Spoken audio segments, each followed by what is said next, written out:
नमस्कार, मैं हूं पुनीत त्रिपाठी और आप देख रहे हैं खबरों की तह तक। पीएम मोदी की नई कैबिनेट का आकार प्रकार तय हो गया है। चंद्रबाबू नायडू हूं या नीतीश कुमार, सबको बता दिया गया है कि उनके कितने मंत्री होंगे। एक दो सीटें जीतने वाली पार्टियों का भी फैसला हो गया है। यह भी तय हो गया है कि फिलहाल मंत्रिमंडल का साइज छोटा ही रखा जाएगा। मंत्रिमंडल का विस्तार जल्द ही होगा। तो आइए चलते हैं पीएम मोदी के मंत्रिमंडल की गठन की तह तक।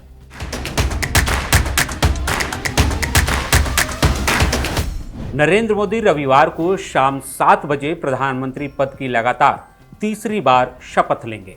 ऐसा करने वाले वो दूसरे पीएम होंगे। उनसे पहले जवाहरलाल नेहरू ही 3 बार लगातार पीएम बन सके थे।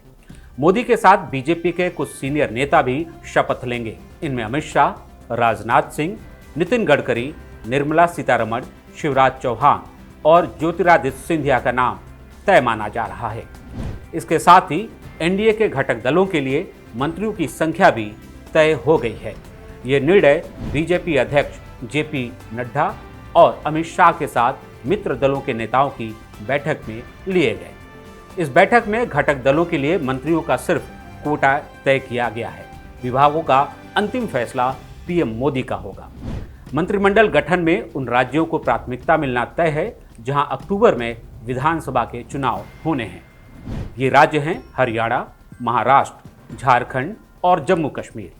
लेकिन नए मंत्रिमंडल में सहयोगी दलों की ओर से बिहार और आंध्र प्रदेश से भागीदारी बढ़ेगी। इसी के साथ उत्तर प्रदेश से बीजेपी मंत्रियों की संख्या घटनी भी तय है, क्योंकि यूपी में बीजेपी के खाते में अब की 33 सीटें ही आईं। हारने वालों में 7 केंद्रीय मंत्री भी हैं। याद दिला दें कि पीएम मोदी का पिछला मंत्रिमंडल 72 सदस्यों वाला था। इनमें 13 मंत्री अकेले उत्तर प्रदेश से थे। ऐसे में गौतम बुद्ध नगर से जीते डॉक्टर महेश शर्मा और मथुरा से लगातार जीतने वाली हेमा मालिनी के अलावा लोकदल नेता जयंत चौधरी नए चेहरे हो सकते हैं। जयंत चौधरी राज्यसभा सदस्य हैं। उनकी पार्टी ने बीजेपी के साथ गठबंधन कर बागपत और बिजनौर सीटें जीती हैं। एनडीए के सूत्रों की माने तो महाराष्ट्र में अजीत पवार वाली एनसीपी और एकनाथ शिंदे वाली शिवसेना को एक एक कैबिनेट मंत्री पद भी मिल सकता है।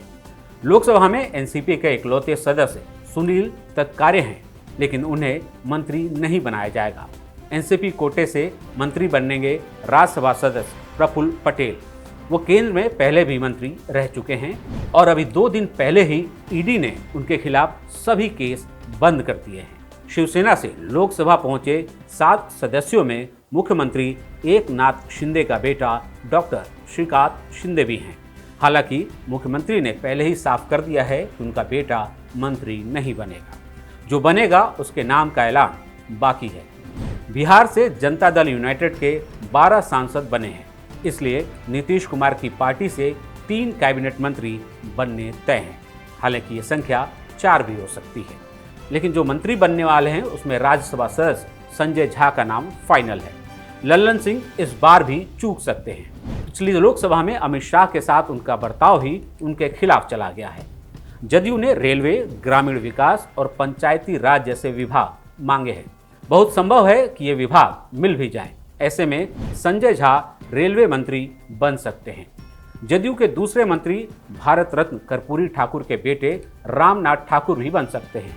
इनके अलावा नीतीश कुमार के गृह जिले नवादा से लोकसभा सदस्य बनने वाले कौशलेंद्र कुमार का भी नाम चल रहा है। बिहार से ही हिंदुस्तान आवाम मोर्चा यानी हम के नेता जीतन राम मांझी का मंत्री बनना तय है। वो बिहार में मुख्यमंत्री भी रह चुके हैं। इसी तरह लोजपा नेता चिराग पासवान का कैबिनेट मंत्री भी बनना तय है। उनकी पार्टी को एक राज्य मंत्री का भी पद मिल सकता है। चंद्रबाबू नायडू की पार्टी टीडीपी के 16 लोकसभा सदस्य बने हैं। 2 सांसद आंध्र की जनसेना पार्टी के बने हैं। जनसेना के नेता पवन कल्याण पीएम मोदी के परम भक्त हैं। ऐसे में टीडीपी को 3 और जनसेना को 1 मंत्री पद मिल सकता है। सिक्के का दूसरा पहलू भी है। मोदी कैबिनेट में जहां कई नए चेहरे होंगे, वहीं कई पुराने चेहरों की छुट्टी हो सकती है, जैसे मीनाक्षी लेखी और वीके सिंह। इन दोनों को चुनाव लड़ने के लिए टिकट ही नहीं मिला था। जाहिर है दोनों ही आगे मंत्री नहीं बन रहे। इसी तरह कई मंत्री चुनाव हार गए हैं। इसमें स्मृति ईरानी, महेंद्र नाथ पांडे, अजय मिश्रा टेनी, संजीव बालियान, राजीव चंद्रशेखर, अर्जुन मुंडा, आर.के. सिंह, डी.आर. दादा राव प्रमुख हैं।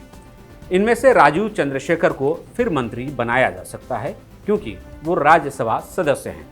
वैसे पीएम मोदी चौंकाने वाले फैसले के लिए जाने जाते हैं, इसलिए रविवार को शपथ ग्रहण समारोह में भी कई चौंकाने वाले चेहरे दिख सकते हैं। अगर आगे भी हमारे साथ मिलकर किसी खबर की तह तक जाना चाहते हैं तो हमारे चैनल को सब्सक्राइब करिए, इस वीडियो को लाइक और शेयर करिए और अपनी राय कमेंट करके हमें जरूर बताइए।